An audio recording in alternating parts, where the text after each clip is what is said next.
2016 സെപ്റ്റംബറിൽ ഇന്ത്യ നടത്തിയ മിന്നലാക്രമണത്തിന്റെ സൂത്രധാരൻ lieutenant general DS Hooda ദേശീയ സുരക്ഷിതത്വം സംബന്ധിച്ച കോൺഗ്രസിന്റെ മാർഗരേഖയുടെ ചുക്കാൻ പിടിക്കുമെന്ന് വാർത്താ ഏജൻസി റിപ്പോർട്ട് ചെയ്യുന്നു.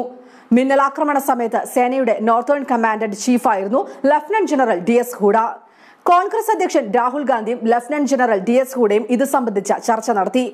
ഞാൻ എന്റെ ടീമിനെ തെരഞ്ഞെടുക്കും, 5-6 പേർ ടീമിലുണ്ടാകും, സൈന്യം, വിദേശ നയം, പോലീസ് എന്നീ കാര്യങ്ങളിലാണ് ഞങ്ങൾ ഊന്നൽ നൽകുക, ലഫ്റ്റനന്റ് ജനറൽ DS ഹൂഡ പറഞ്ഞു. 1 മാസത്തിനുള്ളിൽ വിഷൻ ഡോക്യുമെന്റ് തയ്യാറാക്കുമെന്നും ലഫ്റ്റനന്റ് ജനറൽ DS ഹൂഡ പറഞ്ഞു.